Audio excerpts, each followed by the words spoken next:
Now let's move on to this section that's called the alignment section. Here you can choose different alignments for the text in your cells. We can change the row widths as we did it for the column width as well by clicking on your row and dragging it down. So now the width of the entire row has changed.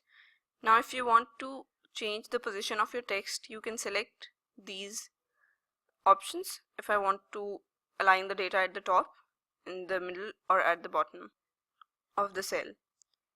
This is for aligning your text either at the left, middle, or the right of your cell, and we can explore these by clicking on them.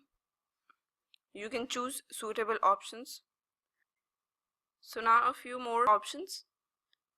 This is the wrap text option, and this is merge and center. The use of merge and center is usually for headings. For example, this is our heading and I want to make it stand out, so I will select all these cells and I will select merge and center.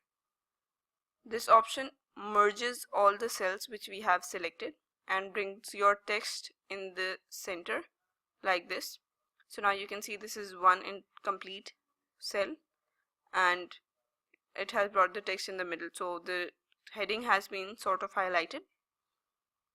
The wrap text option can be used when your data is confined in your column as you were previously looking at it, like this.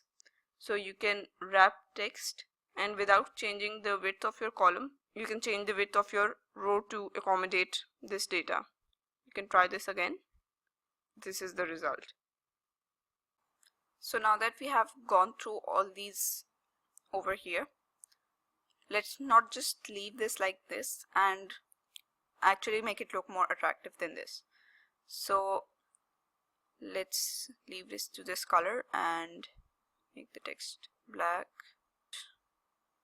Select this and enlarge the columns, and I will click over here to make the sizes more optimum, and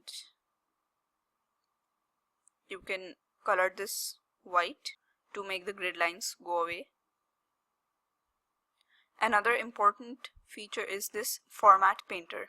So if I want to copy the same format of this cell into any of these cells, I will select this cell, go to format painter and click on or select any of the cells which I want to copy the format into.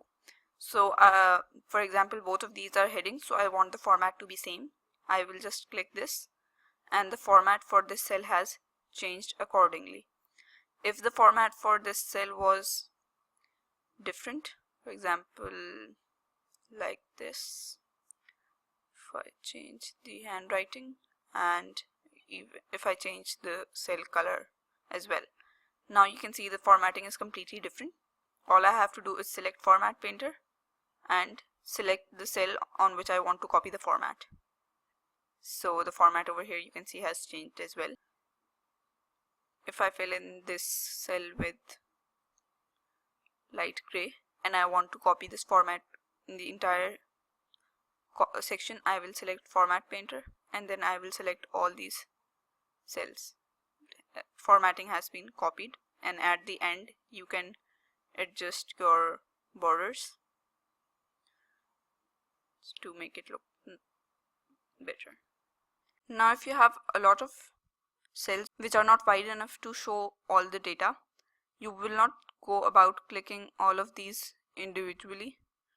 What you will do is you will select all these by clicking over here like this and drag your cursor. Now that I have selected all these columns, I will click on any one of these over here, and all the columns widths have been changed to show us all the data. To understand the importance of formatting, you can look at these two data sets given over here.